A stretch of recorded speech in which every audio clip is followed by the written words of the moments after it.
some time. And we've now got EU representation that actually made it to 3 meetings each. Yeah, this is different. So our Hauriki secretary is coming on for the next meeting. So this is quite good. It feels quite hopeful in the process. So, we're hoping to really start building good relations and collaboration and working with our stakeholders in the council in a much more forward and productive way.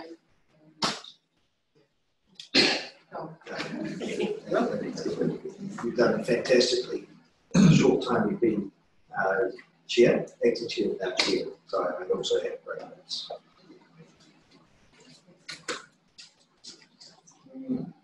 I'm going to be in the last meeting. It was excitement or something. The feeling was positive. Cool. Any other questions for Maria? Well, great. Extraordinary business. We have no extraordinary business. Item 8 minutes of confirmation. So we're considering the minutes from the 29th of April. 20th of May. Okay. Do we have any corrections that anyone's noticed in the minutes? Well, do we have a mover that the minutes of the council meeting held on the 20th of May 2020 are true and correct? Councillor Hayes, seconded Councillor Jepson. All those in favour, please say aye. Aye. All those against, motion is carried. Well, that was the 22nd of July and the 3rd of June, but we don't get it.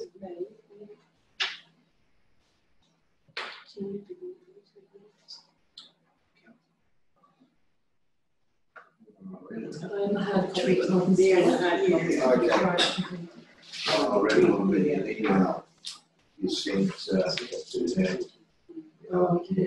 Right. Would you like to? I'll move that we remove that so people have time to consider that as far as I'd like everyone to read them. So read. I still think you're okay. Yeah. Yeah. Right. We'll continue as.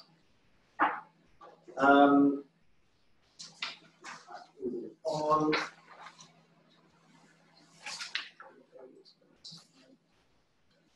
Do we have a minute of the minutes of the council meeting held on the 3rd of June 2020? Has everyone read those?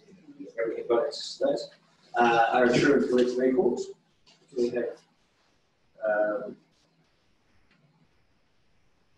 we have anyone move that? Councillor Eames, seconded. Councillor Plummer. All those in favour, please say aye. All those against? The motion is carried. Any comments on those minutes? And now we have quite a few meetings. Do I have a move of the minutes of the council meeting held on the 30th of June 2020 are true and correct records? Councillor Jepson, seconded. Councillor West. All those in favour, please say aye. All those against? Motion is carried. Any comments on those minutes? I have one comment, so just regarding the motion for up to for the contribution to the Pyramid Gym. I think there was a comment from the public saying that we would allocate $1 million. I think the motion was actually raised was up to $1 million. So I think it's just possibly correct somewhere in the year or in our correspondence. Christine, can I have a comment as well? So, resolution 26. Councillor Vickery is the alternative, but he's actually member of the Finance Commission this committee. So, as a Councillor Vickery seconded. No, but he's listed as an alternative, even though he's on the Finance Committee. So, are we comfortable? Otherwise, we have 3 councillors from the. Yeah, just double checking that. We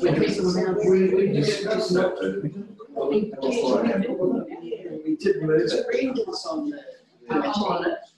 Gareth is on it, so Councillor Vickery is not on the phone. Could we just, at the next council meeting, just overview that? and then just make sure that we've got everything ticked correctly, which basically mandate the resolution to make an adjustment.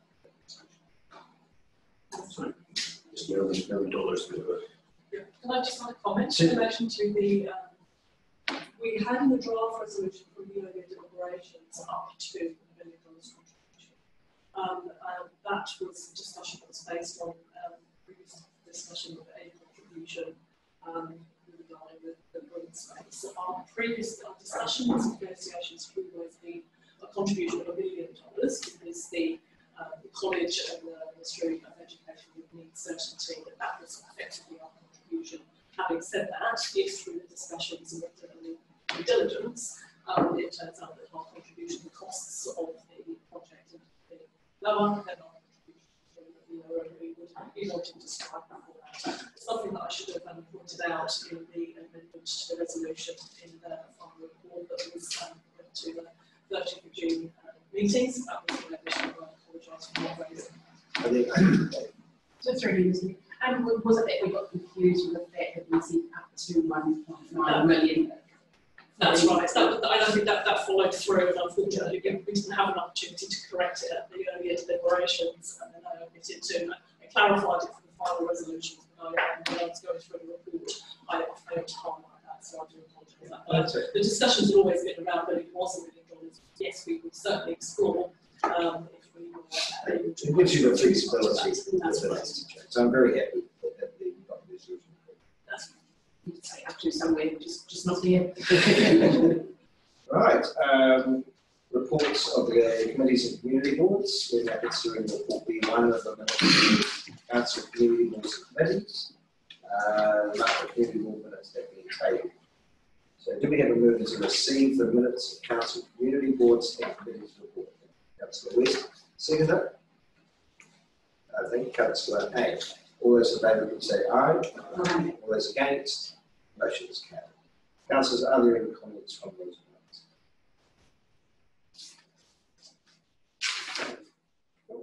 Moving on then, B2, recommendations to the community boards. We're now considering report B2, the report from the Finance Audit and Risk Committee. Sorry. Do we have a mover to receive the report? Councillor Trimmer, second. Councillor West. All those in favour can say aye. Aye. All those against, the motion is carried.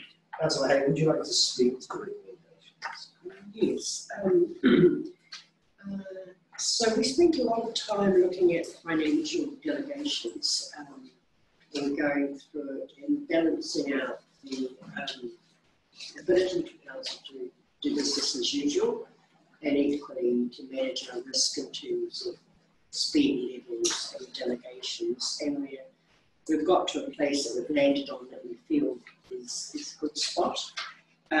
We did have some discussions around financial delegations with the other committees, but on reflection, I think this is probably not really the way to go, but we're certainly open to reviewing that further down the track.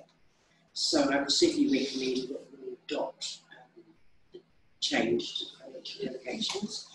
There's just one other point to note that we had quite a lively discussion around the use of reserves, and particularly unbudgeted use of these reserves.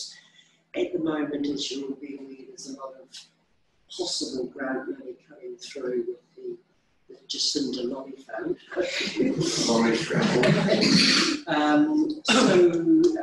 Pam made a good suggestion that we would allow CEO to have the use of up to 75,000 reserve, but that would be per project. And at the moment, a lot of these possibilities, opportunities are coming up in a short time frame, which meant that we may miss out on some of these opportunities. So just so you, it's per project, not just a blanket use. There was just one other point to note that I attended a national meeting with the chairs of Finance Audit and Risk from across New Zealand. And it was looking at the Auckland model of how they managed risk during COVID and post-COVID. So I'm just waiting on a few extra reports to come that came out of that meeting and to share it with everybody. It's a very, very good session. So that was organised by the GM's office. So just last week. Yeah. So happy to take any questions. That's all right. Worship. Just one more question was the use of amenities manager versus amenities manager and waste management. It says the interchanging within the document. So I've been really keen on getting all that cleared up. Yeah, I know you did. It's not quite there yet because it's. And I think as council capability and increases in positions may slightly fluctuate, but just need to keep a close eye on that. Any other questions? Councillors, are there any questions? No questions for Katrina as well, or all of that? We had a pretty robust discussion. Extremely robust, so it's good, isn't it? Robust is a good word. And I just say this went over 2 or 3 farm meetings, so we kept bringing it back to the table because we're quite happy with where we've been. I just note that in the official papers, we won't call it as soon as what we described. Cool. Do we have a member for the recommendation to approve the changes to the policy 0200 financial delegation? Yeah. Would have already made the document. Ensuring that all delegation titles are not updated. Yeah. So mover, Councillor Gibson, seconder, Councillor West, all those in favour please say aye. All those against, motion carried. And do we have a mover for recommendation 3 that changes with the financial delegations to committees to approve unbudgeted groups and use of the services field and form part of the wider terms of reference review? It's not on the. Yes, not on the You've only got shots, but is there?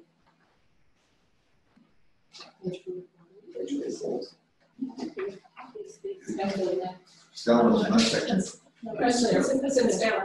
Yeah, officer's recommendation is 1. Yeah. DCA, Committee July, Committee D3 Committee recommendations, So before we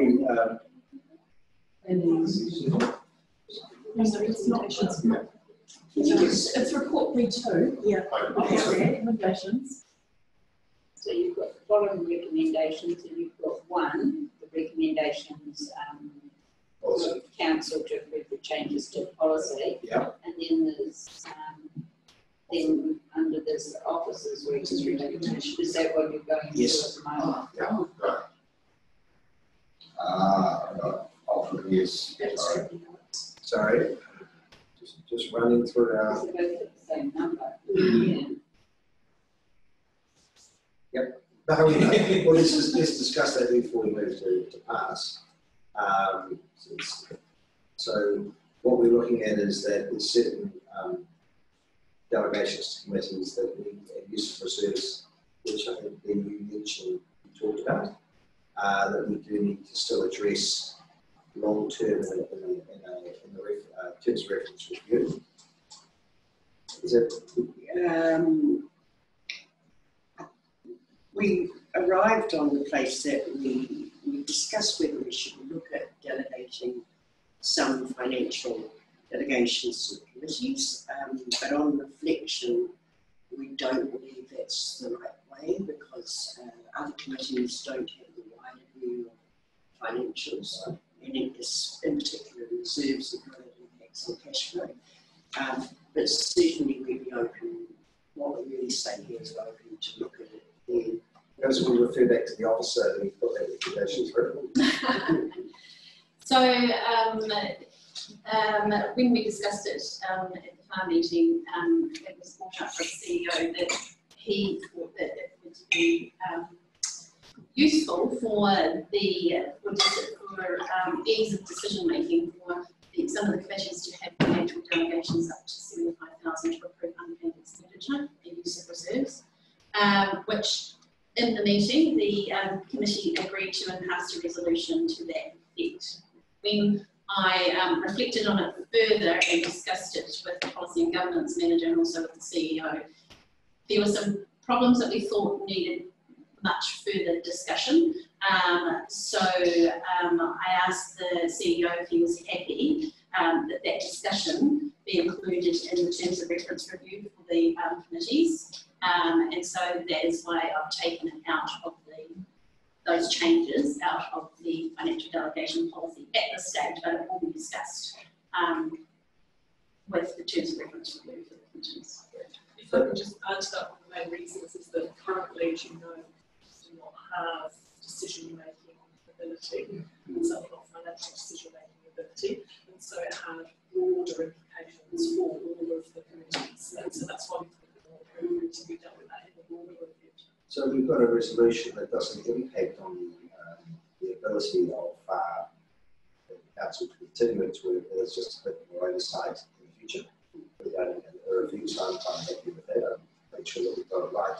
It's better than not. Are we all comfortable with that? Yeah. I mean, it doesn't stop ladies to recommend the full council. That's spend X amount. That's I think initially it was just brought up so that you could decide it rather than have to wait for a correct. budget. So from a principles perspective, Yes. it's something that we need to just step back and have a look at. Yes, it is right to do what we want to be done. When are they from terms of reference reviews sent for the subcommittees? So I can update that we've just commenced in terms of reference review for all of the committees and subcommittees. And that will be as we have the chance to carry on that work. But we know that timing is critical at the moment. So we are 6 months from to working with the committee, which was what the decision was. We will let the committees bed in for a while, and then we'll have a review in July, so which is commenced. Yep, I'm comfortable with that. Anyone else uncomfortable? So we'd be expecting to see something take at the next council meeting about that or something. So within the next one after. We will certainly work towards the next meeting, and maybe just with the other work we have on the LGP.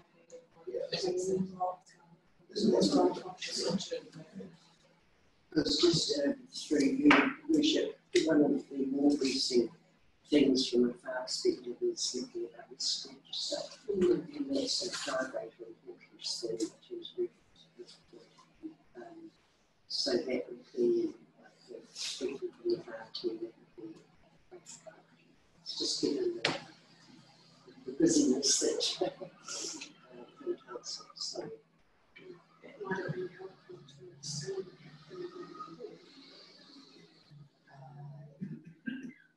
It is in the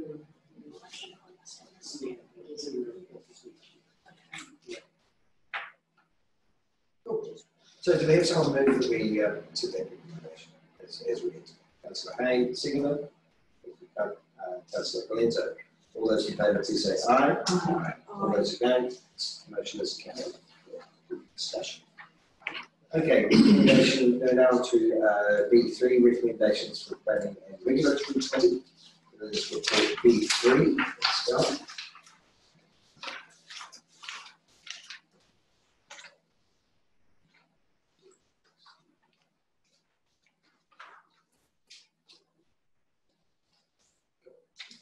Do we have a minute to receive the report? Councillor Colenso, seconded. Councillor West, all those in favour, please say aye. All those against, motion is carried. We haven't got Councillor Vickery here, but it's someone from the planning and regulatory would like to talk to us, or it'll be self-explanatory. My name is Russell, Oh, Russell. where we are with the combined.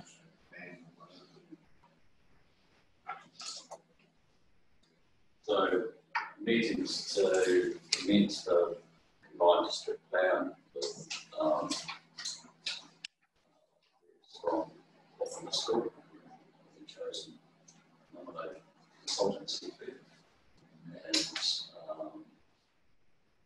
terms of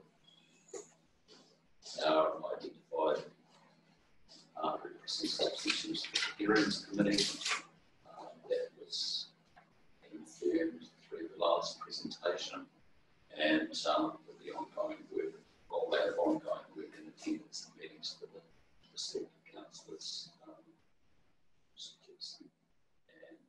And with backup from Councillor Foxman. You as an opportunity to refresh and look at alignment with national planning standards, issues of the district, and opportunities for improvement, and that will be the focus point that people from the school will be working with officers from Masterton, Cullerton, and ourselves. How long do you think this review is going to be spread over a period of time? Very rough estimate, around 2 years. A lot of them take around 2 years. Some take a lot longer when you have a rolling review, chapter by chapter, or a couple of chapters at a time. A rolling review can extend a lot longer than that, but this is a review in its entirety, so we'll do that as time as needed. How are we going with timing on courses to allow them to sit on that? Well, we've got a refresher course coming up in August, I think it's been booked in August. Barbara has booked both Alistair and I a 2-day making good decisions course scheduled for October. That fits in with the time frame for the other councils? It's something that other councils have also. Yeah, I understand the number of master councils from last week. And there is just one other thing to think about in terms of the role of the alternate, which I'm currently at the moment, is that may be actually quite difficult to fulfil, because apparently to go through the whole process with the hearings, the people actually have to be present for all of them. So as an alternate, that would mean that I might need to be present for all of them as well. So we just need to work through. Well, let's discuss on that. Maybe you have to, you just go with the time pressures to your availability to be in.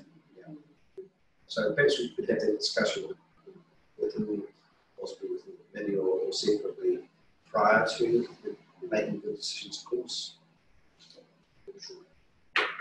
Right. So we'll do these recommendations separately. Do we have a mover to approve the appointment of Bob Miskell as the consultancy to provide support for the Wairarapa Combined District and review? Before we go with that, Russell, I understand that there was a full tendering process. Yes. That went through. That's right. And the earlier report that that came to council was outlined that there were 10 consultancy firms, and there were 2 firms that rose further to the top than others. But it's going to be a decision. If you were to ask officers from each of the 3 councils, there was choosing the back.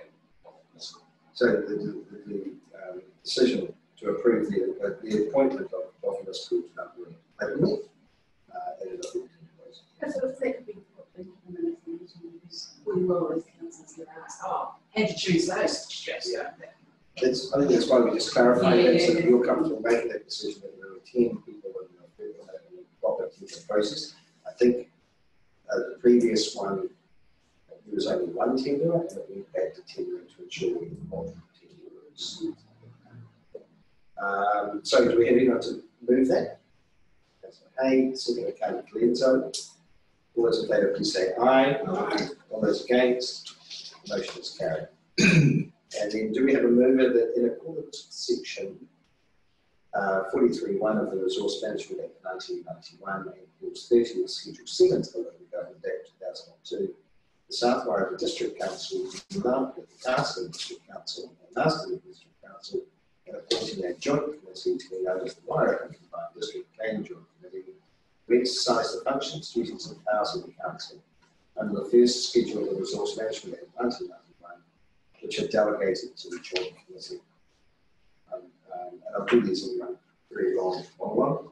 And to agree that each council will appoint 2 members to the joint committee with the ability to appoint alternate members to cover absences, and to agree that the Joint Committee will appoint an appropriately qualified commissioner who acts as an independent chair, and the Joint Committee will appoint one of its members to the deputy chair, and to agree that the removal of the office of the chair or deputy chair is within the powers of the Joint Committee, and to agree that the quorum of the Joint Committee will be 4 members, and to include at least 1 member from each territorial authority, and to appoint Councillor Brian Jensen and Councillor Alison Plummer as the South Wairarapa District Council members to the Joint Committees, and appoint Councillor Rebecca Fox as the alternate member of the Joint Committees to cover the absence of one of the appointed members. Do we have a move for that? Councillor Valento, second Councillor Cairns. Could you please reiterate the section of the Act that you used in that first section, please? Of the Local Government Act, Yeah. And clause 30 of Schedule 7. It's recommended with section 34(1). Stella. Oh yeah. Yeah. I think that you said 40 something. Okay. I'll just clarify that in accordance with sections 34(1) of the Resource Management Act. So we have a mover and a seconder. All those in favour, please say aye. Aye. All those against, motion is carried. And then do we have a mover that in accordance with section 34 of the Resource Management Act 1991, the South Wairarapa District Council delegates to the Wairarapa Combined District and Joint Committee all its functions, powers and duties under the first schedule of the Act. That's a Plummer, seconded. Councillor West. All those in favour, please say aye. Aye. Those against, motion is carried. And then we'll now do the officers' recommendations. So, do we have a mover that the above appointments will replace the appointments of Mayor Baird, Councillor Lee Hay, and Councillor Rebecca Fox as a primary appointment to the Wairarapa District Plan Joint Group made on the 20th of November 1991? Moved Councillor Hay, seconded Councillor Valenzo. All those in favour, please say aye. Aye. All those against, motion is carried. Well done. Now, decision reports of the Chief Executive. So, one of our Māori Standing Committee appointment, we're now considering report C1, which is the Māori Standing Committee appointments. Now, if you haven't already, you might like to say something about. So, as you may be aware, Maria Cooper was interim chair following the resignation of the previous, and is now being confirmed as the chair, subject to with an intention to hold a new election once Hapuai representatives are installed onto the Māori Committee. So, do we have a mover to receive the report? Yeah. Councillor Jensen, seconded Councillor Fox. All those in favour, please say aye. Aye. All those against, motion is carried. So this is a fairly straightforward report. Councillors, are there any questions for Karen or you?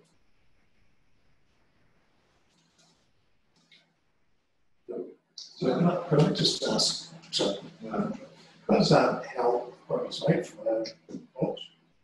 How appointments made? Combined Standing Committee? Yeah. Well, it was formed in 1996 due to the RMA Act 1991. So this council also decided to do a Māori Standing Committee. There's other options they probably could have done at the time, but no, only hearsay, it's a long time ago. But they created a committee as like an advisor or to help with resource management, consent education. And so there was representation to come from Papua Hauriki, and even representation from Māori. So that's what the basis was, and some councillors added to that as well. Later on 2018, Paitinoho or Taweka was established in corporate society, and there were 2 members came across. So now you've got all 4 towns, or the Northern Coast, and all the 3 towns, all represented with a Māori voice, creating on the SEM committee. How did we did it? Well, Haiti Moko, we had to become a corporate society to start with, so we needed 15 members and someone to witness, and so we did that in one afternoon, one. And then we created a name register ourselves, and we did a vote election, nominations at the table, and then there was 3 of us that were nominated, and then we had 3, and then there was a voting process. So that's how we did that, and then it all came through council, and we ratified. The other ones, the EB, they basically put their own nomination forward, who they want to represent their best interests and to be the go-between. So, yeah, the other committees, the other Marae don't have control on who they put forward. It's up to the iwi, and Marae are the same as well. So they can put their nomination forward, and it's accepted because that is the Marae saying this is the person we want to represent us in the interest of Marae. So yeah, it's not a public election as such, but we are acknowledged by our own community and who we represent. So for Haiti Moko and corporate society, that was an election process. The Marae's have a different function, it's probably more market election. But they're looking for people that they consider to be their leaders or the mentors or the people to show the younger ones this is the spaces we can go into. Yeah, it works like that. Yeah. I think certainly from the Marae, they have expectations of the representative and recording. These organisations will call their representatives to ask if they feel like that. Yeah, I suppose I'm a little bit interested in how the representation gets back to various organisations that have put them onto Marae, and how that then flows down into, for want of a better description, of people that aren't necessarily engaged to the same level. So how do they get a say? Because those are the very people probably who don't vote in elections as well, perhaps, and they miss out on some sort of involvement or representation. That's a really big Tom, that's a one-day one. Well, I would certainly like to get a better understanding about how this all works. I feel though, looking at the spread of representation, it's looking really good. It's certainly I'm not questioning that. I'm trying to get a better understanding about how this all works. Because obviously that's something we've got to consider about representation. The members from each Marae, they're charged for taking any information from around that table back to their Marae when they have their meeting.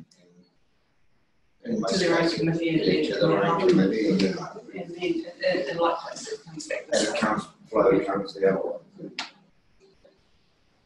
It's not easy stuff to do. It's not easy space to be. But you know, got to try and there's a bit to do. There's a lot of money to happen, but also it's about those flows of communication.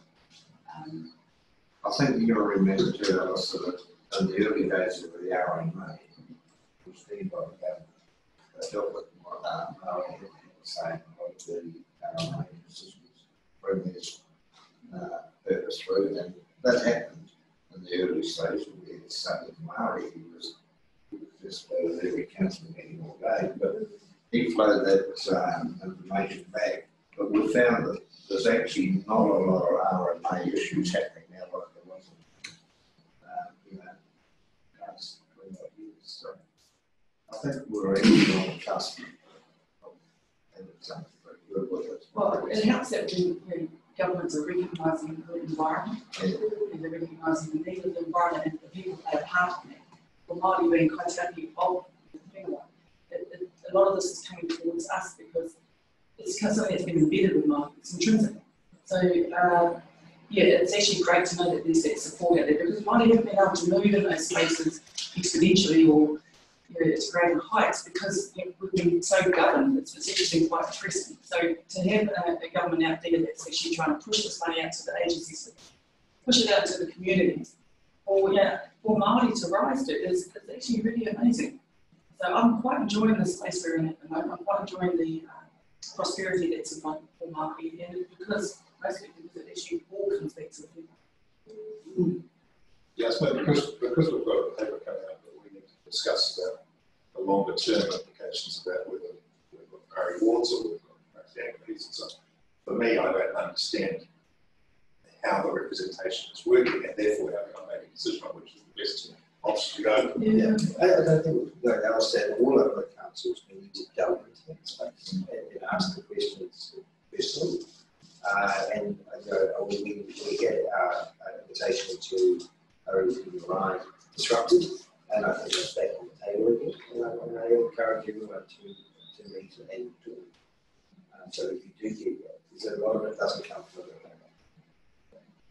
Through you, Your Worship, I do believe that there is not a direct translation between a local government body and their standing committee, because the standing committee operate in a really different way in how they go about engaging with their people. I don't think we can actually say, oh, this is our system, you use it. It doesn't work as that.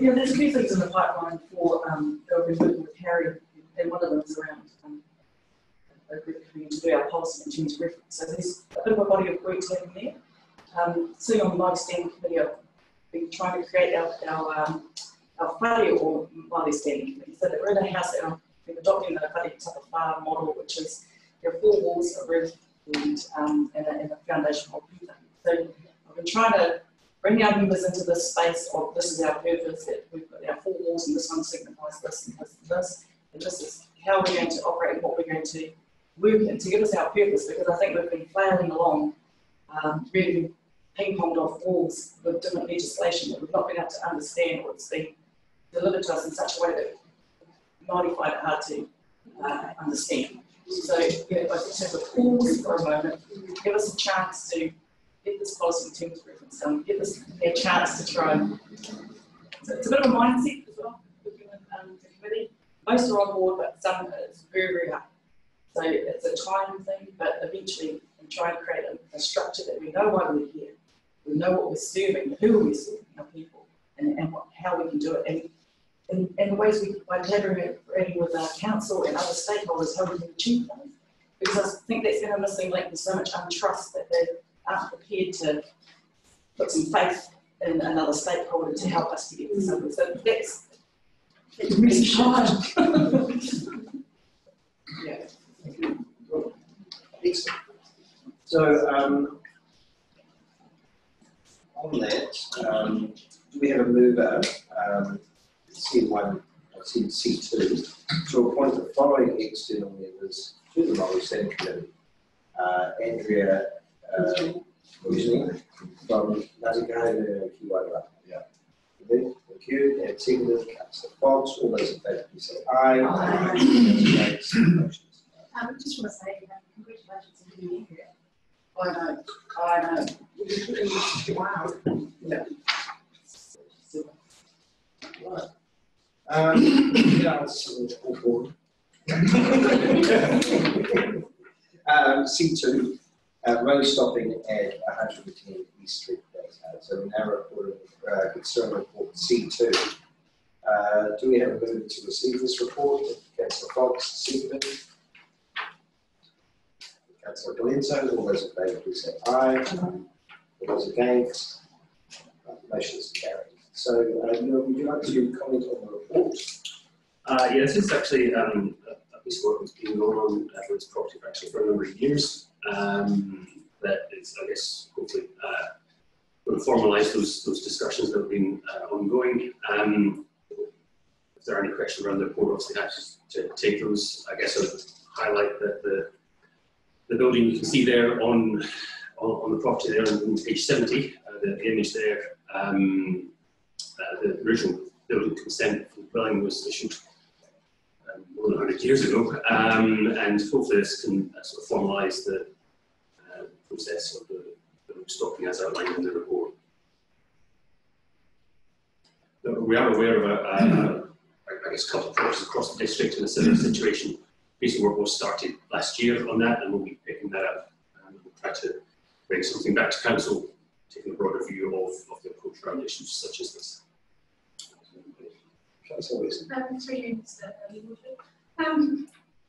Has this gone through the ethics committee?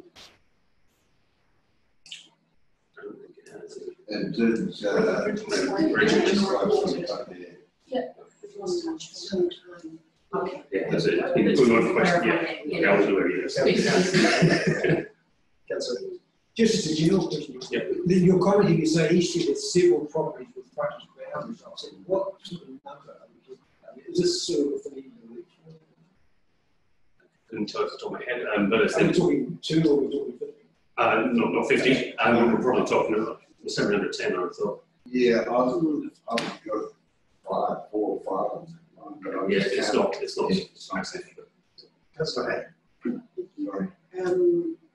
I was there yesterday at 110 by sheer coincidence, and literally the council land goes halfway through the front hall. And I could think of probably 15, 20,000. So that goes to my question I had for you. Was in the past we've had questions about how we provide this formula. And I'm just wondering if that work that you're supposed to do includes formula. So do we fix up and look at land value and apply 0.5% of the total land value as the cost, how does that formula work? And so just that would be like evenly across the district. Because when I started to fiddle around looking at land values, I sort of came out with a figure of 25,000, which is quite different from 5,000, taking it as a percentage. So I just think it would be useful for us to have quite a predictable formula that we can then have greater transparency, because I can see this issue coming up. I think that's good. I would actually comment that it's probably going to cost the landowner 25,000 by the time surveying legal costs are put in place. Oh no, I mean 5,000 actual cost of the land is only 5,000. Yeah. Plus, So we are correcting something that should have been tidied up 100 years ago. So with regard to, 110 have come to along the country's Sawa, semi-dismissed land. Is that now opening up the gateway for other councils? This is where we need to have the policy in the form of the strategy. it came up, sorry, through you, it came up further at the other end of the street where there was a large Phoenix Park. And so that was in the front yard. But it was on council land, it was behind a fence. And so the question was, could they chop it down? It was on council land. So it really runs right along East Street. I think more on the western boundary than the eastern boundary. Just thinking about that, that must go back to the old town belt, because Best Street was the designated town belt. That's right. So when we start to go down that pathway, we're probably going to,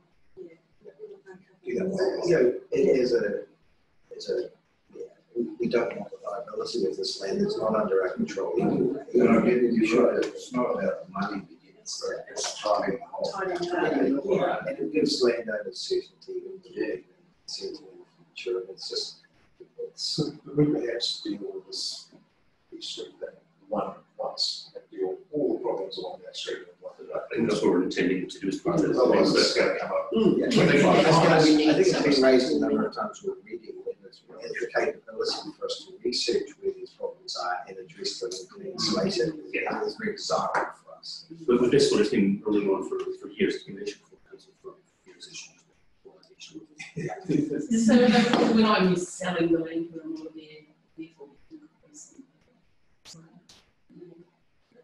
Eventually, that will come to as revaluations to council. I, like everyone else, have concerns about the fact that we're going to end up with 6 acts where the council owns land with private person owns land. And so to tidy that up would be really good. It's not, my understanding is that it is not solely in East Street, that West Street has the same problems as well. Here in Farm Street. So I think that when we do the spatial plan, that should be maybe incorporated or identified which areas they're going to do, because if you don't have a policy, then that would limit. I think we need to clear this up separate of the spatial plan, because it's an anomaly that needs to be addressed. You're right, because there is a spatial plan, if you're looking at, the TA bypassing a lot of the towns, they may want to anchor that there for. Yeah. You know, that's the problem. I know, but at the end of the day, we've got to be mindful of that. And this is where the spatial plan. So, I mean, This is Rogan Reserve or something like that, which is what it starts there at the moment, then you wouldn't want to give it a vehicle and then take it away again, basically, so it wouldn't.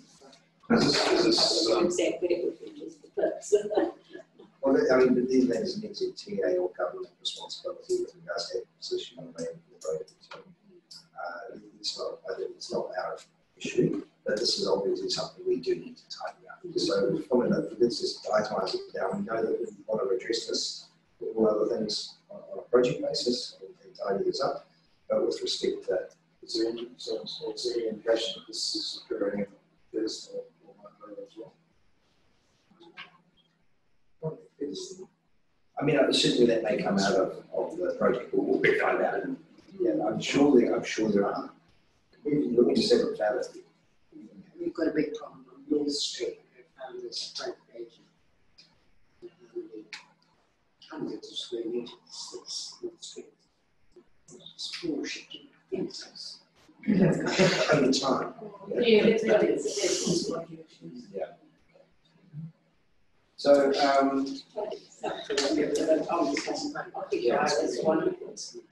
any other questions with regards to 110 Street? So, do we have a mover to,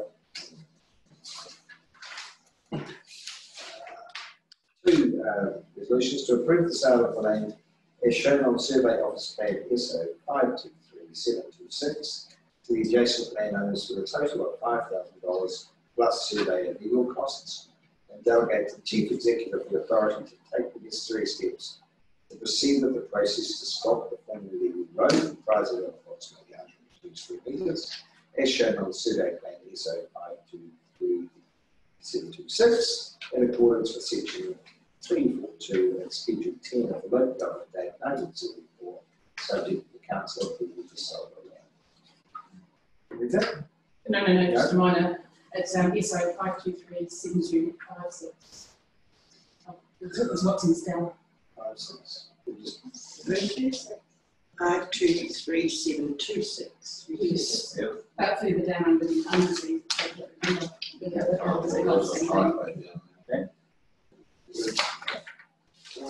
we have a mover for that? Councillor Bryant, seconder. Councillor Palenzo, all those in favour, please say aye. All those against, motion carries.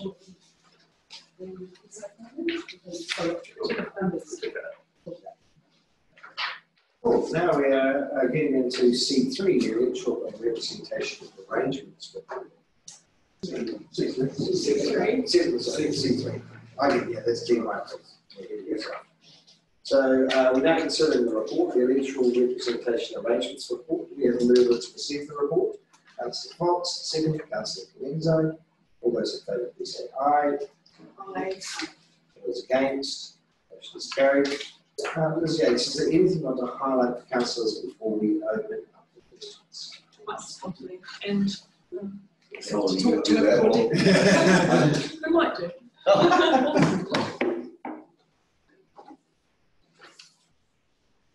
Thank you.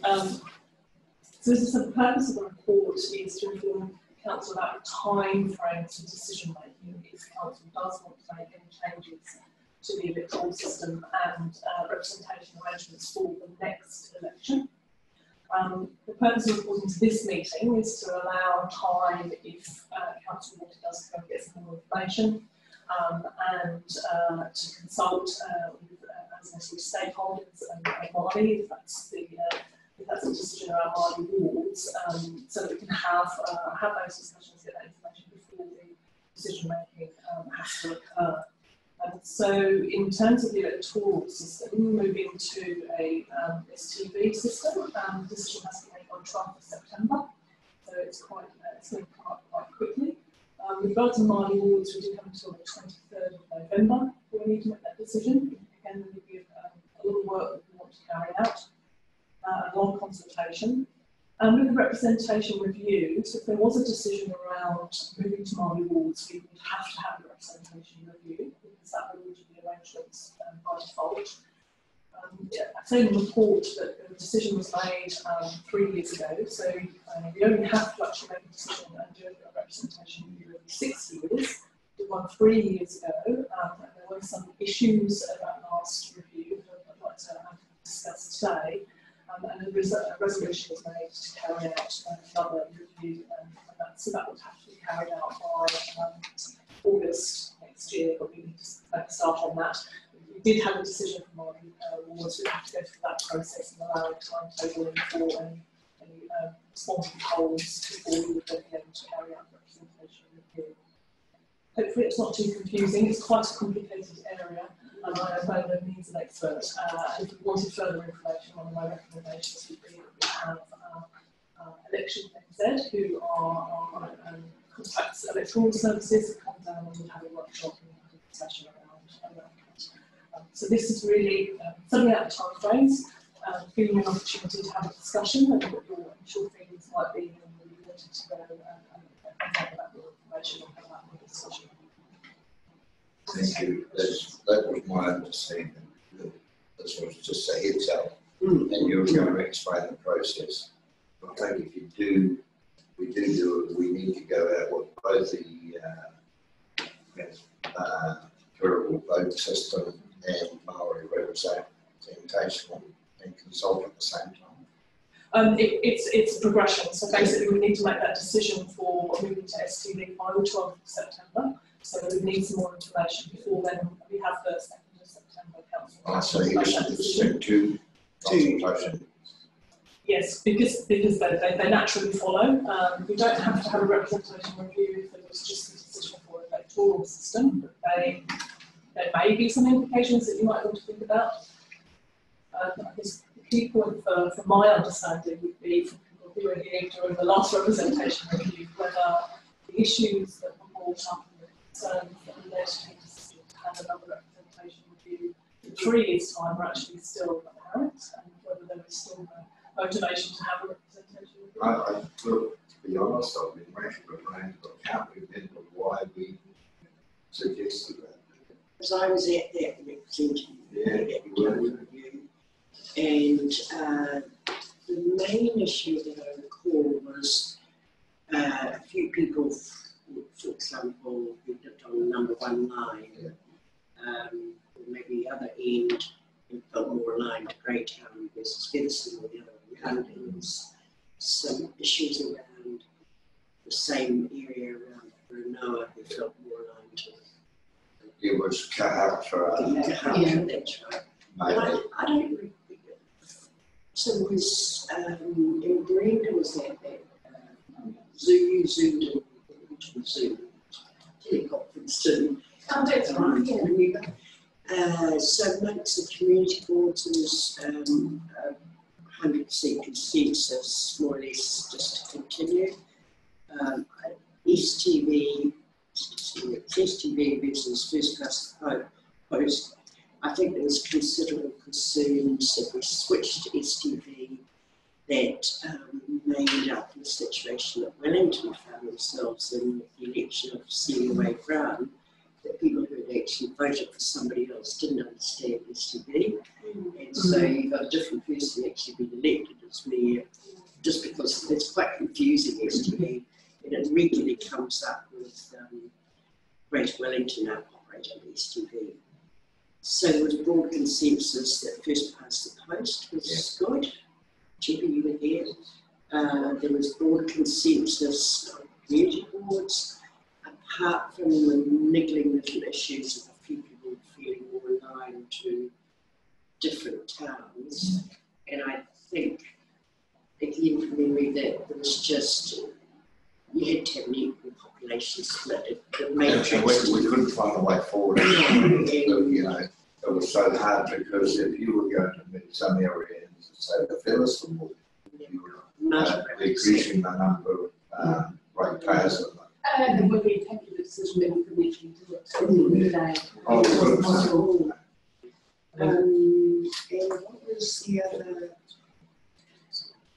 Yeah, and also at the same time we had Murray Standing Committee there, and there was broad, it was a shame it's not here today, but she was there, and there was broad consensus that the Murray Standing Committee felt that they needed, as you just outlined, needed to do more work in their current Murray Standing Committee before they would be ready for something like that, even if there's an appetite for it, which there wasn't 3 years ago.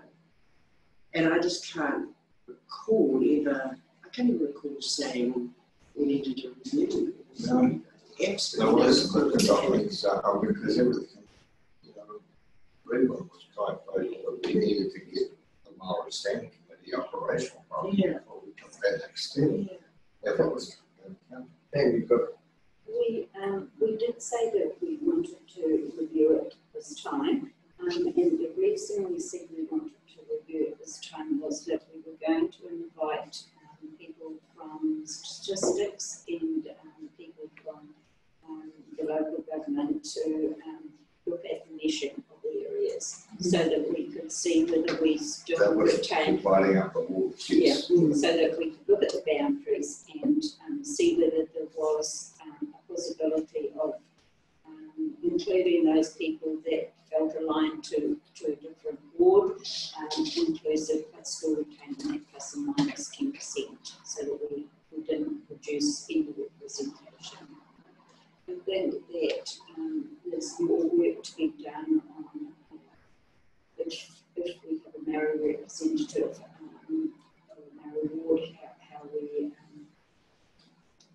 how do we configure that in the we have 3 councillors for each ward at the moment, and if we have a separate Maori ward, what effect that has on the whole of the thing, the whole of that situation, and how that affects community boards and all that sort of. So that there's a lot of work to be done around that if we want to actually to go ahead with reviewing it this time, or whether we put it off and review it 3 years hence, which is where we have to do our 6-year review anyway. So you know, we have to make those decisions. And yes, you know, what Lee and what Jackie have said were things that we discussed also. I think we need to be mindful of population growth too, is that I don't know where the thresholds lie as to whether we qualify for another body on the council and how is it distributed. We rely on what Statistics New Zealand do on consensus, and that was part of reviewing at this time because we would have had the 2018 consensus figures. Personally, I don't think we can rely on those to give us our population numbers at the moment. It would have to be something more that came through that had a certainty to it, and the next consensus is not till 2023. So census, I should say, census. So whether you when you put that all into the mix, it needs to be taken into the mix. If I could just respond to that, the stats centre just released yesterday, some updated information around those 2018 census figures for purposes of the actual rules. So that would be something that we could explore if you wanted to have some more information. I think the numbers had to be significantly changed to alter the boundaries. That, you know, it wasn't a matter of 10 or 20 people. It would be a good idea to have somebody that could explain the meshing and how it works, and so that we're coming to this with an informed opinion or informed knowledge as to how these work and why you can't do just this piece. You've got to take in that piece as well. I guess it's probably, at the same time. Pam suggests so, it's worth having someone that gives the reader and you up to speed with how the whole representation system works. I mean, because you have to come a little bit cold.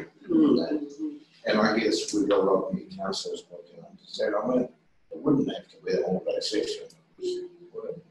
Isn't? Hopefully not. I'm not a politician. So, I mean, from my perspective, we are a new council. Yeah. And things changed, adjusted, and moved. And I think we're still getting it. We did do a review in 2013 and 2018. So it's a pretty quick time frame. I feel that when it comes to these of my opinions, the Maori Standing Committee has great potential. It possibly has a better representation or info of ideas as opposed to having one councillor representing the board.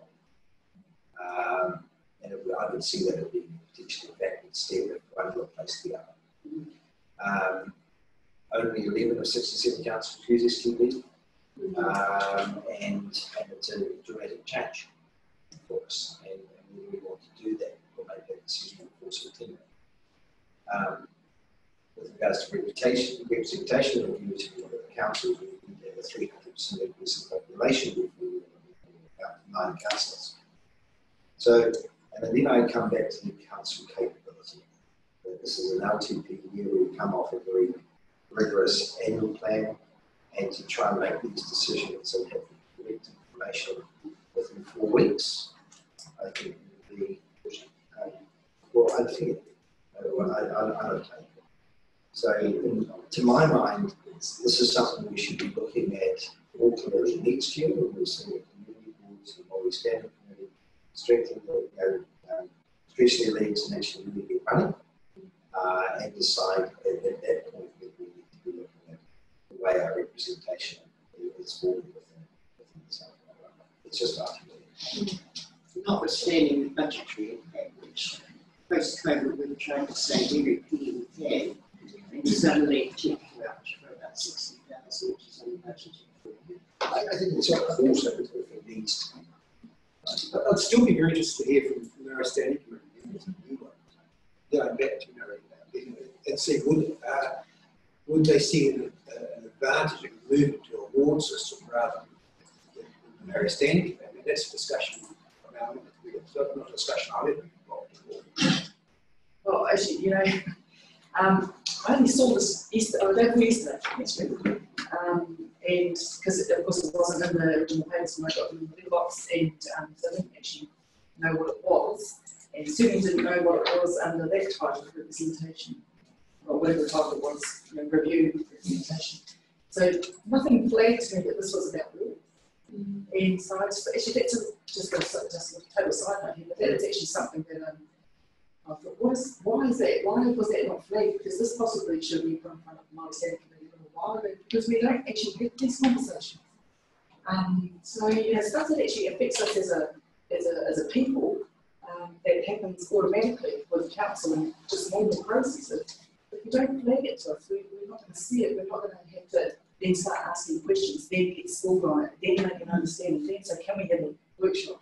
We need to understand what this is, because it is going to affect not just us, it's the next generation. We've got to set platforms or make things accessible for the next generation, a process that they'll think that we go through, that they'll even understand.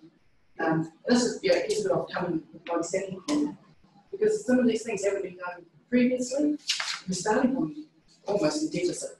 To be very honest, I think we just came on our radar at the same time. Which is why I also suggested that let's have time to Yes, I'm taking, I spoke to Karen earlier, and around about just gathering more information. I mean, we need to get schooled on this. I'm certainly not saying that the Maori Standing Committee are going to run out and start saying we want to have a ward, because just listening to what you're saying, Pam, I thought, wow, well, you know, our wards would be Hapu and iwi plants, so that would mess that up completely. So, yeah, there's a lot to it, but I just, you know, kind of, and today I don't imagine that we'll go forward and say we want to raise to go with Māori with I can't imagine that. And I sent this out to all the members, asked a few questions, put my opinion there, and haven't had a response. So it means people are still trying to digest. It's actually so fresh. They're like, what is this? So we need time.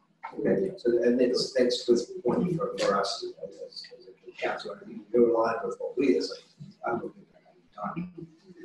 Could I just respond to the very, very important comments?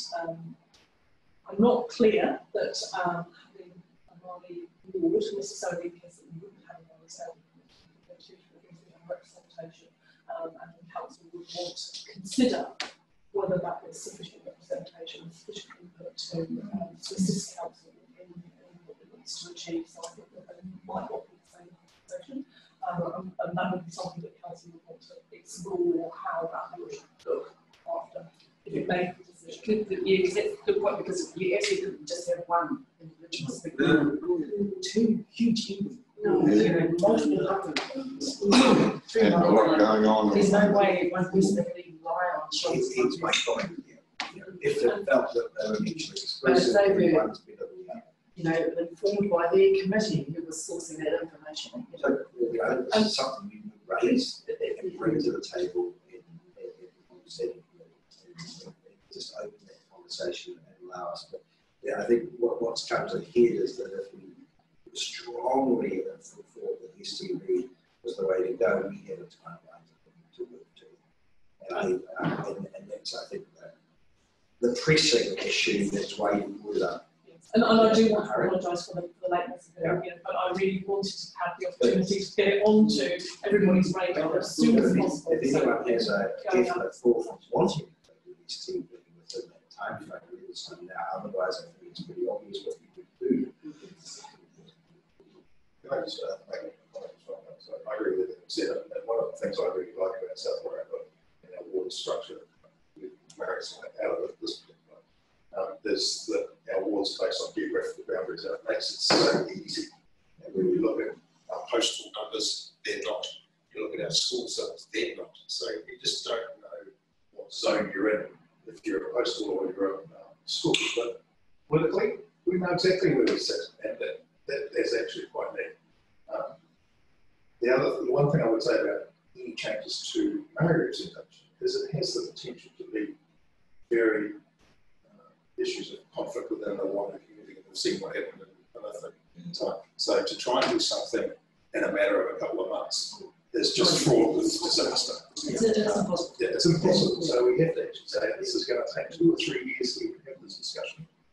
We know how long these discussions take with an EWG itself, and then you've got to have their consensus before we would even go out to the rest of the population. Also, just looking at the process in here, that's doomed. You know? Yeah, it's like we said, we put this together to say, okay, if it was STV, and this is the big issue for the council, it's something we need to address all the time. Otherwise, let's address this slowly over time where we do have a personal conversation. And I think we'll preempting. The conversation's been perfect, because I think the only decision we have to make is that we're still talking about FPV for the moment. Yeah, and everything else needs to be a later conversation. Everyone's in the room and on board, and we workshop, as you've indicated, before we make a decision. This is a great conversation within the It's fantastic. Absolutely, I think so. That's an ongoing discussion. We'll have it probably the next couple of years. And I presume there's other things out there that aren't on my radar. And I think there's a lot of things we don't have a look at. Yep, one day it'll all be gone from the mail for you. How things should be.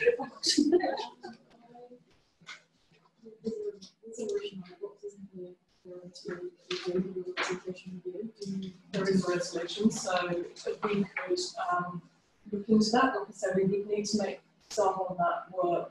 We're going to soon-ish, certainly with a view to, if the decision that is made today that we're not going to continue investigating Māori wards, then that would free up the time frame a little bit more in terms of representation review, and we could get a little bit more information just for councillors to upskill. How would you like that? Do you want a timeline on this from a resolution, or do you like us to know you're not looking at a representation review for the 2020 year? If you're comfortable to make that decision today, then that's available to you. If you would like more information, or would you do the councillors want more information? Just one question. If we didn't do a representation review this year, that that's in 3 years' time. Yes, so then That would be when it was meant to take place. yes, As it's opposed the to next next election. It's easy work. And Yeah, then you're more But we're giving you time to. Yeah. If we could, as an action report for officers, is to start the process very early, so that we have time to have all the discussions that are needed. That's like 3 years. Yeah. So it might be that we might want to start the engagement with the Standing Committee 2 years out, so that we've got time to then a year out when they start getting a bit more concentrated, we've got that more foundation set. But on certain aspects of it, very sensible. okay. I think so, yeah. So I'm going to propose a resolution that there is no resolution, representation review to be undertaken for the 2020 year.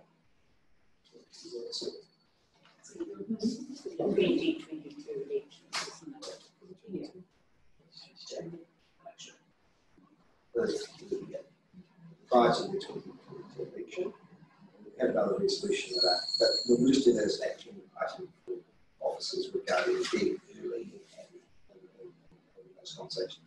So you have a move thing, Councillor Fox, Secretary, Councillor Plummer, all those in favour say aye. Aye. All those against.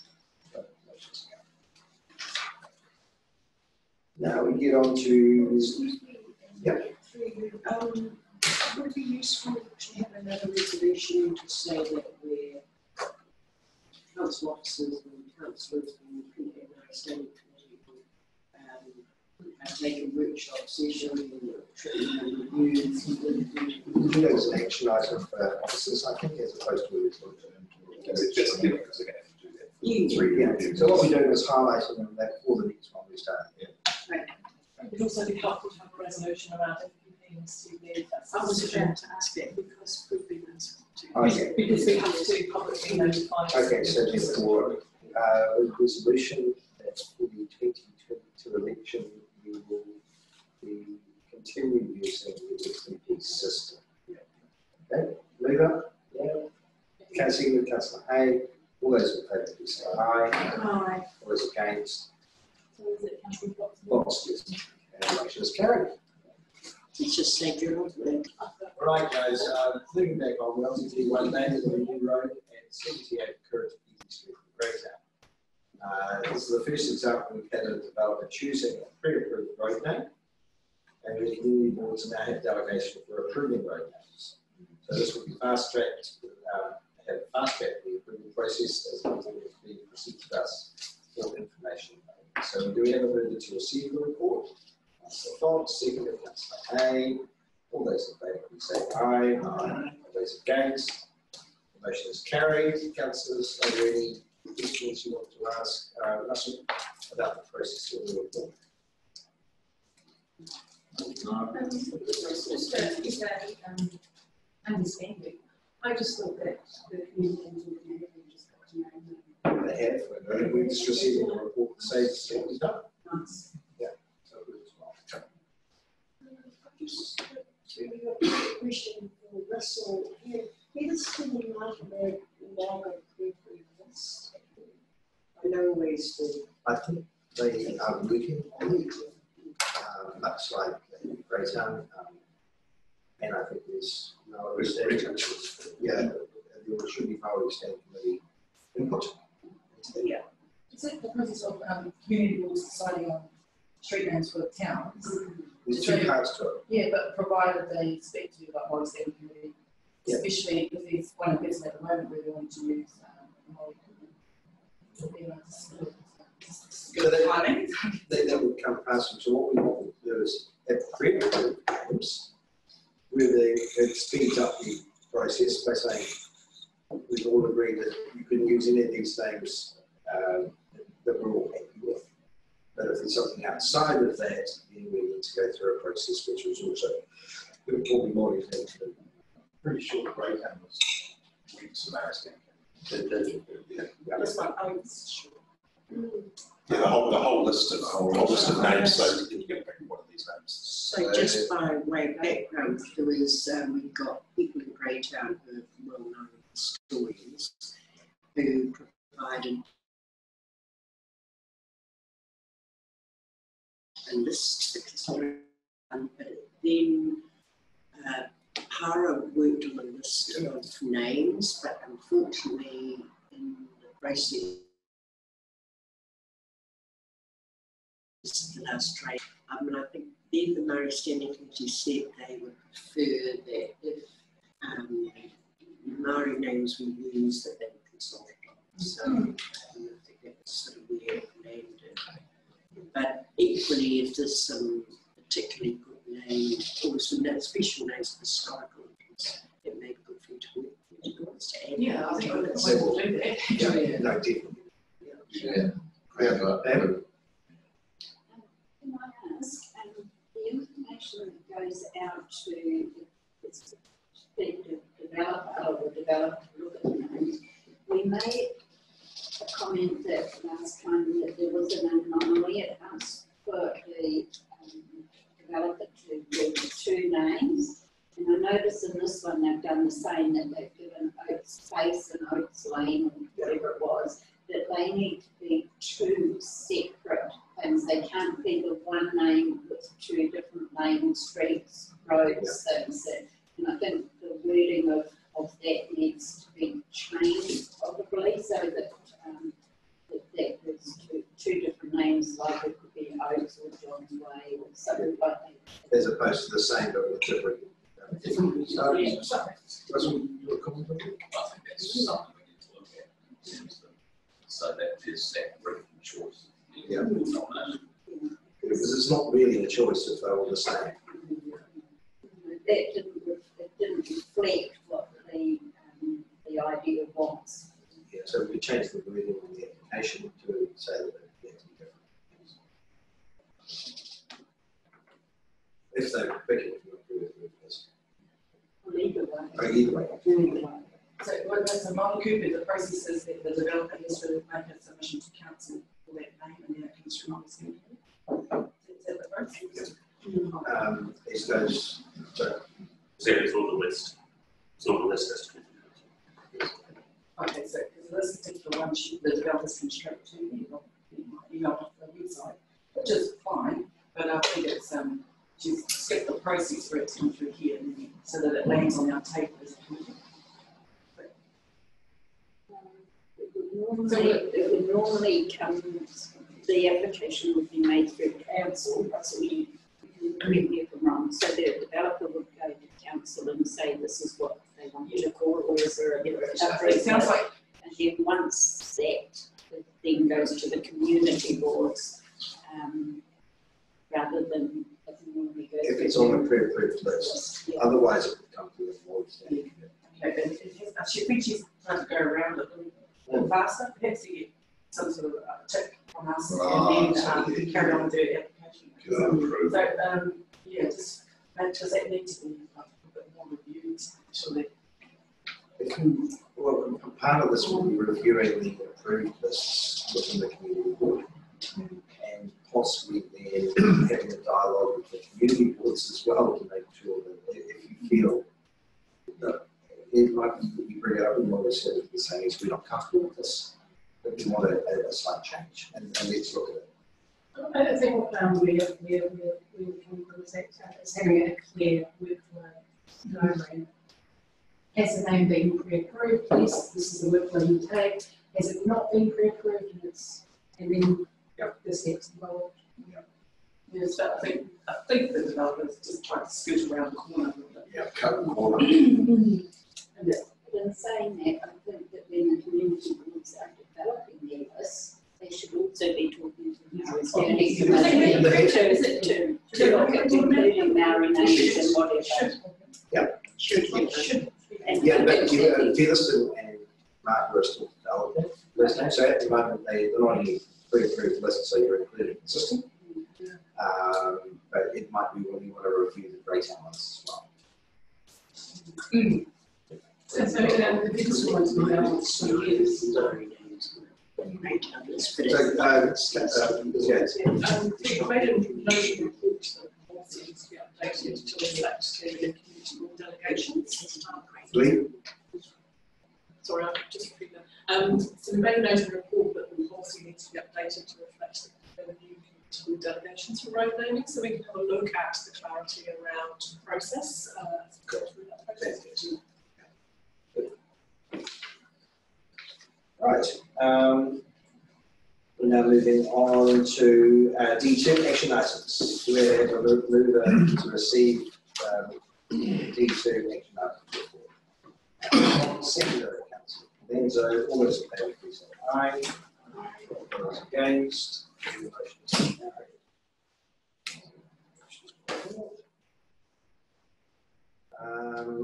Councillors, are there any questions you want to ask Ewan or any of the officers about any of the actions on this one? Yes, so the Greyhound Community Board put an action at the last meeting about some flooding that's going on the main street. How does that get us the action? So actually, it's all been picked up as NZT, I guess, an update on the action, and so to say how this has been raised with them to address that issue. So to speak. Was it raised at the community board? So it's raised at the community board, it's been raised at the community board, it's been raised at the mayor, it's been raised at Gary. Or there's been action in the community board minutes. And it is an action. So, yeah, so what happens then? Does this go into a council action plan to be done? What is it? Will get action through the community board and the officer has already done to resolve it.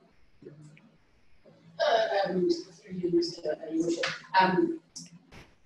Councillor, do you agree that you want to see the action reports that are in the community boards reflected in the outcome? Is that?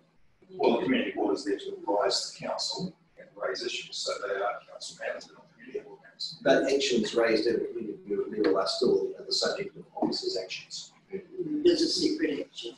Yeah. So they're doing that job. So from the report, there was an action, so we looked at the community board minutes from their recommendations or their actions that were done in their offices, we picked up and put it in the offices' actions. Which one is It's not we're only just doing the community, we've only just done the community board minutes, so from these minutes, they will be the action. So they'll leave up this action. So we see it. If we had, sorry, the action that we do around routes we've been looking at stall and stuff, we'd end up with a report that Yes. I think it's been raised at the community board level, and actually, officers I know have already started to action with NZTA. So my question then is, how does this council oversight to make sure that our officers are doing what the community board rather than The minutes of the community board are placed within and we approve them. So we're back to like us. So at that council, when we go through the community board reports, you might also look at those actions as a council. That's the Otherwise, we don't. that's what we are talking about the same thing. That's what we're trying to do. But if there's something we pre-read it, raise it, just want to raise it. That's why you're applying to the community board. How do we get it off? I've got a question on action 14 with regards to solar listing of solar. Do we have any action on that? Any progress? It was approved for the CEO and the mayor to do into negotiations. I believe there was a schedule for 1 week before she was cancelled.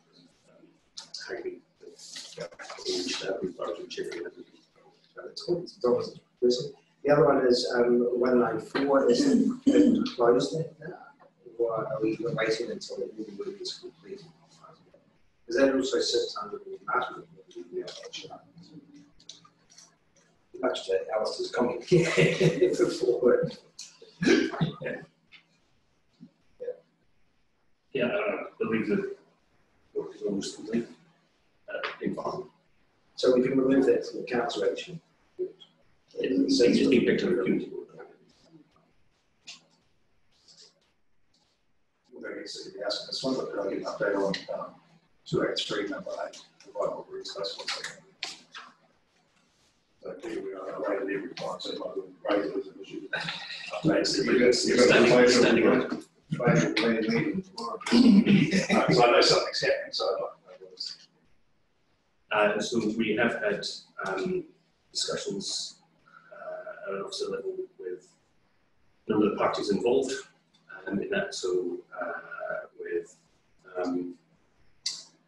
first up with the college, in terms of the planning around that, which went very well. We're just waiting for a little bit more input from the Ministry of Education before we do too much more.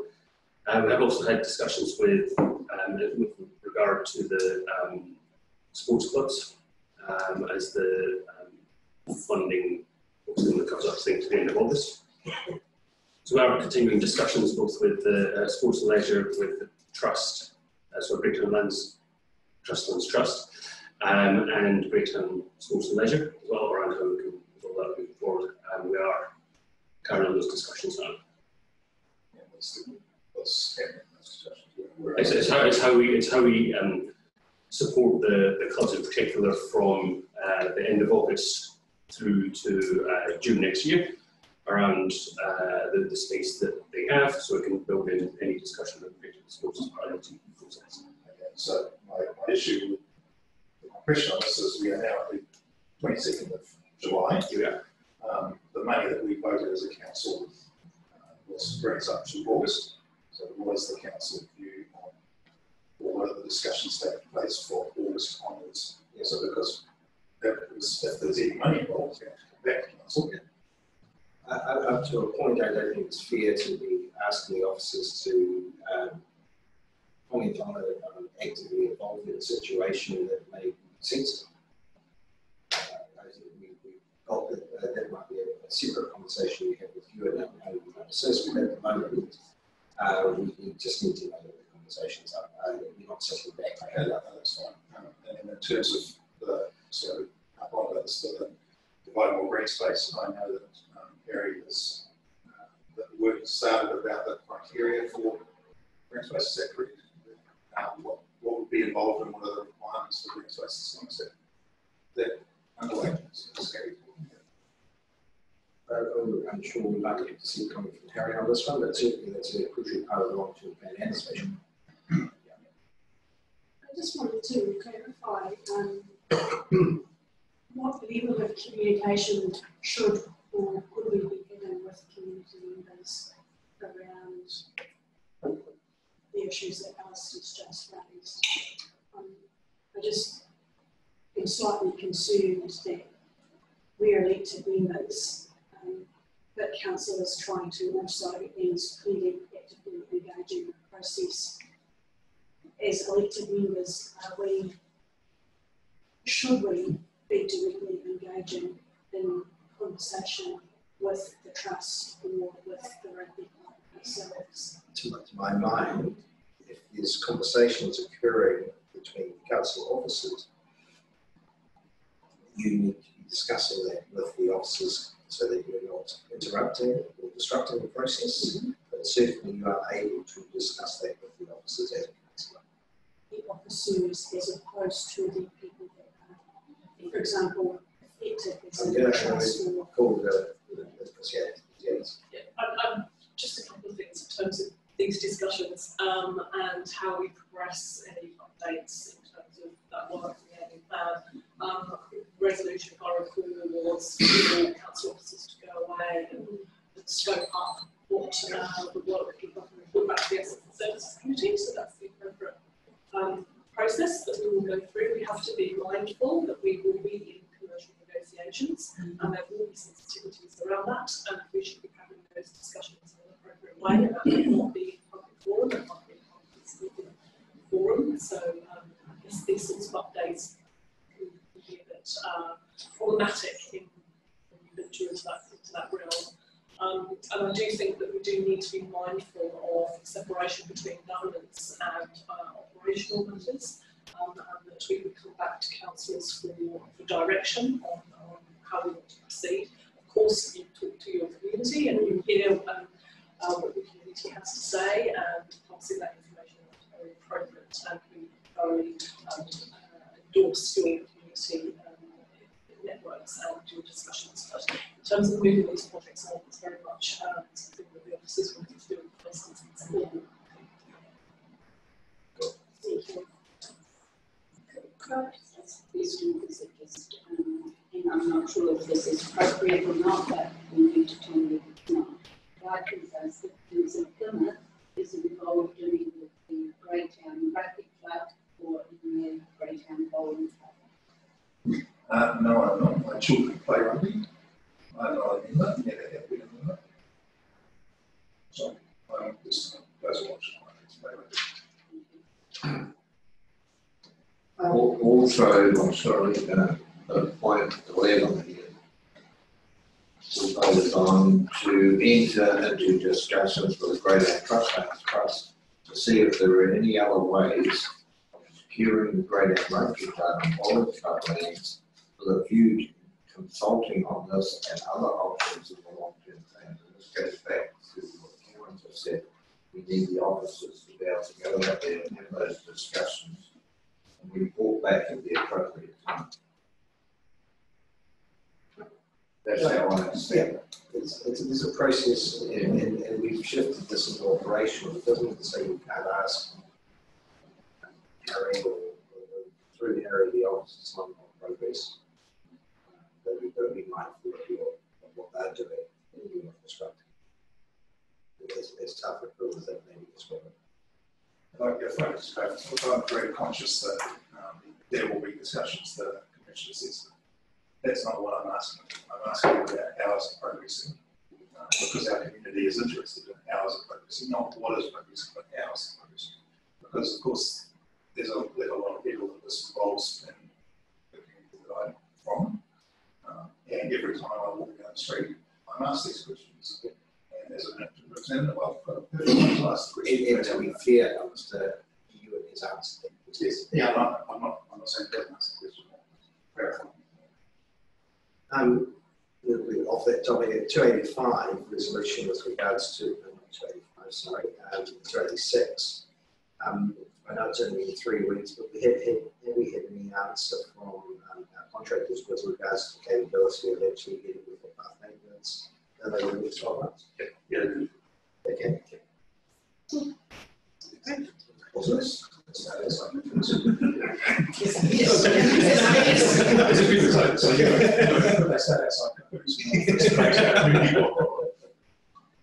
yeah, so that's a ruling issue. Yes. Traffic issue. Okay, have you got any other comments from the actions report?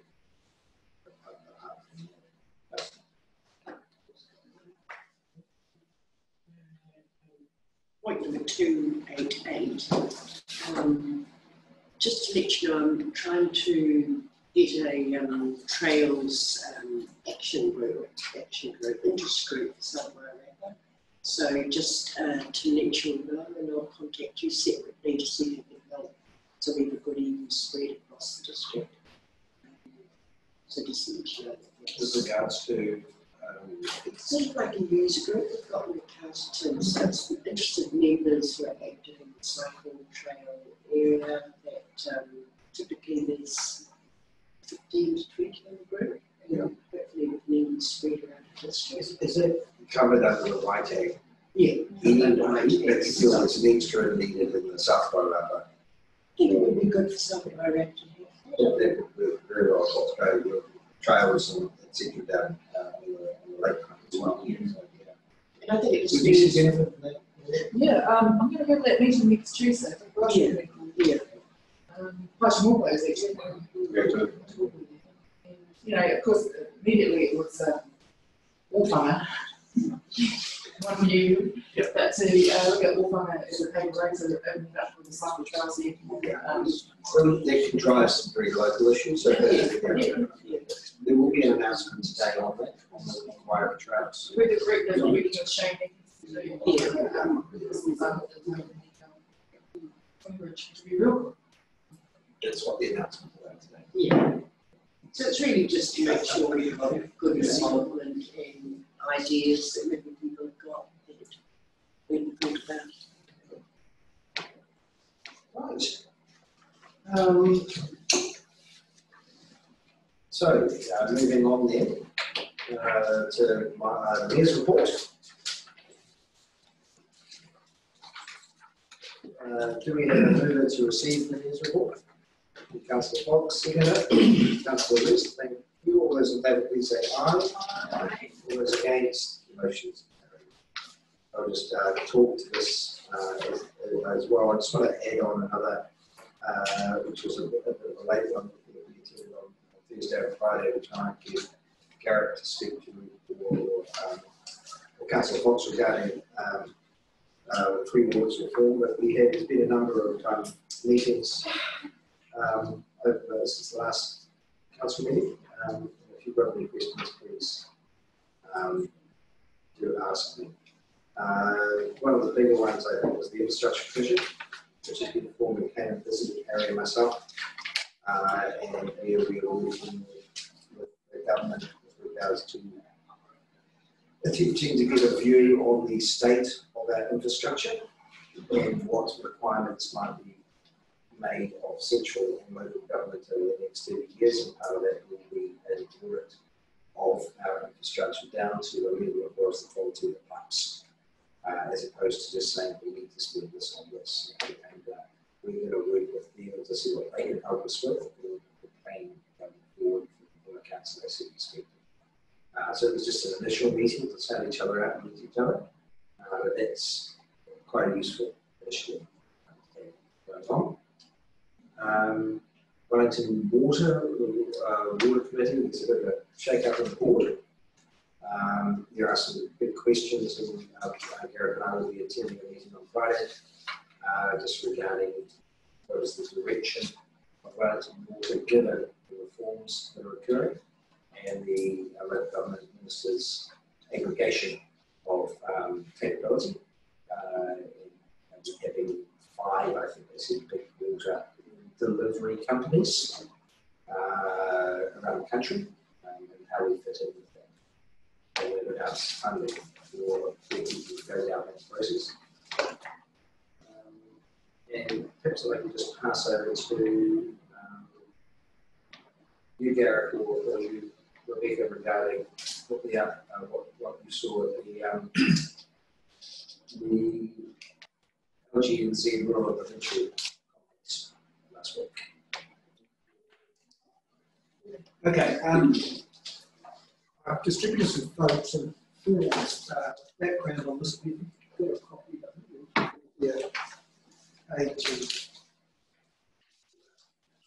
it. So basically what we're talking about is the formation of a new regulating authority. And it's going to be, the act will go through, we think, the end of July of this year. That will form the body, and then the new regulator will go through by July 2021. In the meantime, we're asked to consult and look at the new structure and how it's going to work for the 3 waters. This statement here is the positioning paper for local government. It's well worth reading, and there's some more to follow, but the thing I found particularly interesting that followed online is the question and answers provided by Internal Affairs.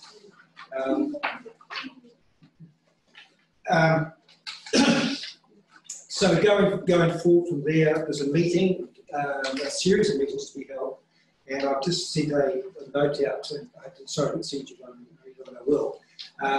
The first meeting for us will be tomorrow in Wellington, which we're not going to make.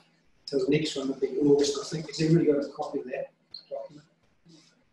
Yep. So you need to book in for it, so it's Palmerston on the 4th. It's a 4-hour session on where it's going to go from here. It's interesting, I think, that we go just quickly. I'm sorry, but once again, this is where we only found out about this last Friday. There is consultation with Mark, and they've actually formed as part of the new authority. There is a very involved there. But I find it's there's so many ifs and buts in it. For example, it's not going to, it's only looking at drinking water. They've parked storm water for a couple of months or years, should I say, years, and then they'll come back to it.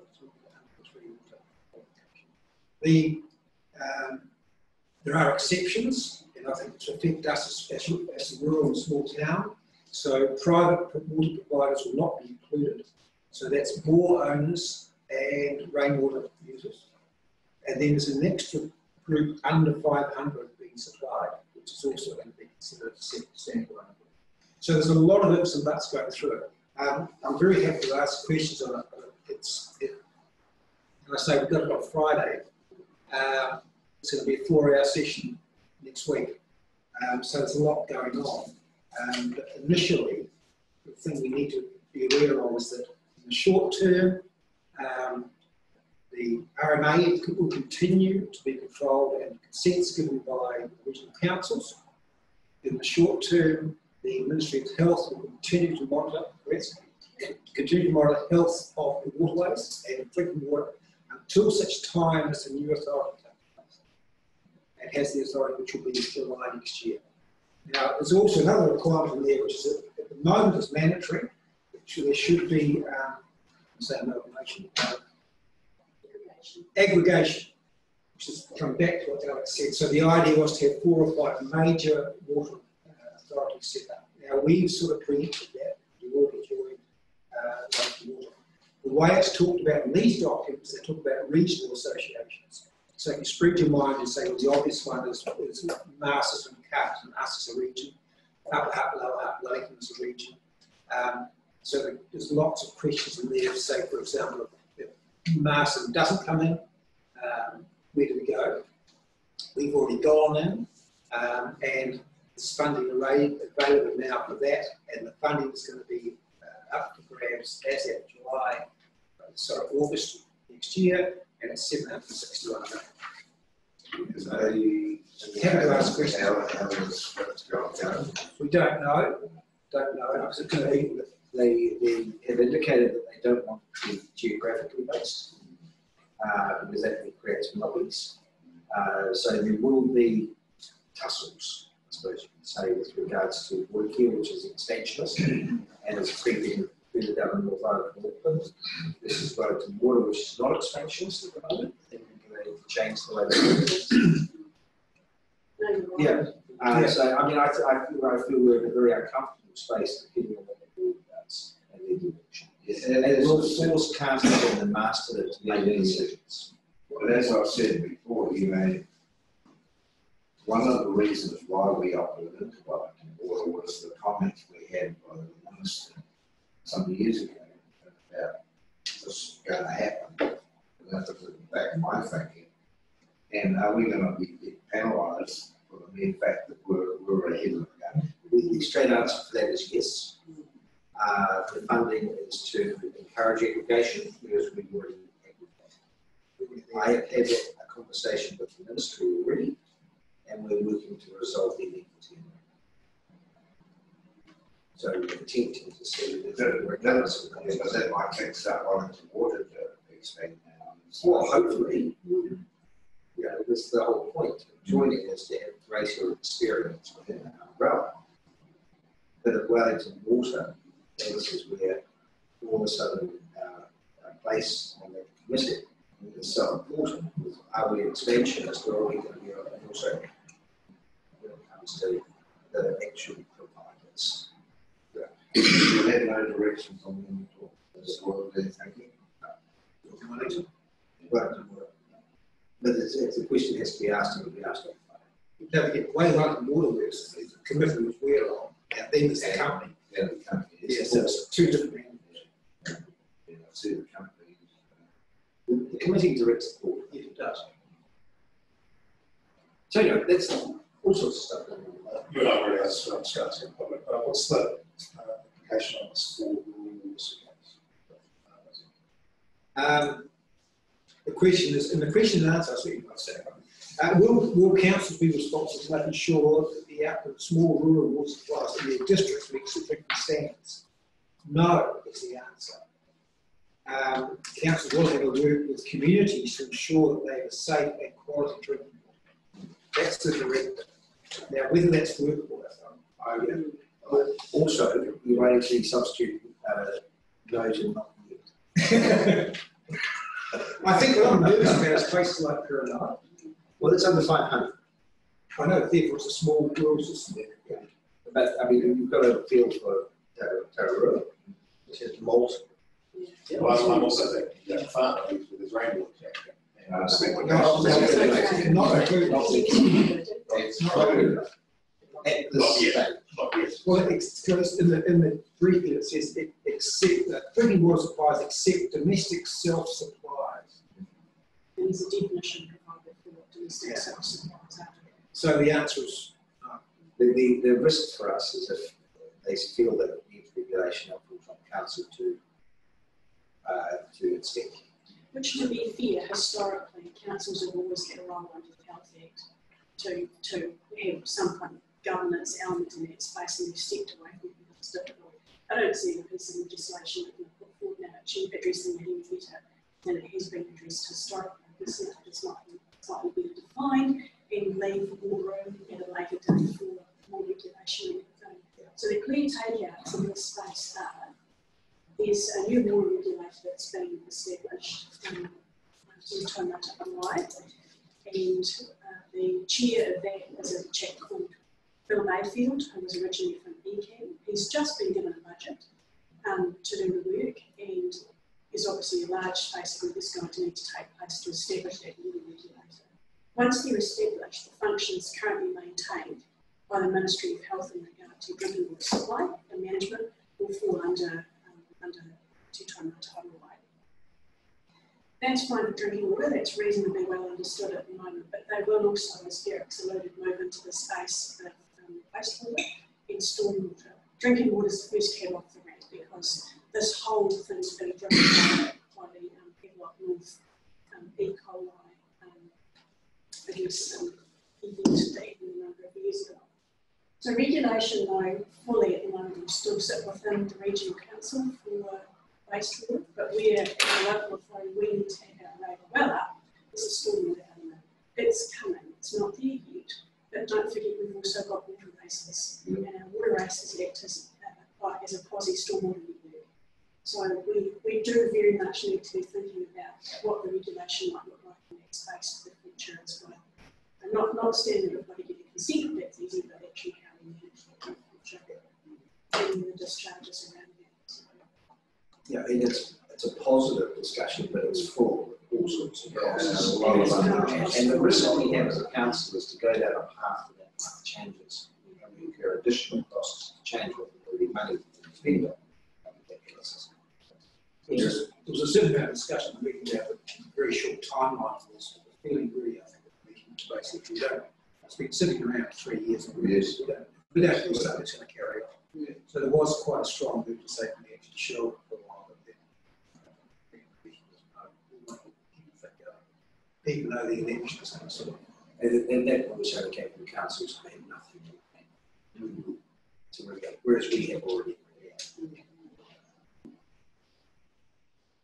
So watch your space. Yeah, it is pretty much watch the space, but bear in mind that Harry, you and myself are actively looking at where the government is offering support and chasing that up. So it might be a bit clearer on the fourth. I think the fourth is probably a better date because it's further down the track. Why then the Act may well have been passed. It's not supposed to be passed, but they want to get it passed before this election. This is being passed as an amendment to an existing act, so it doesn't have to go through.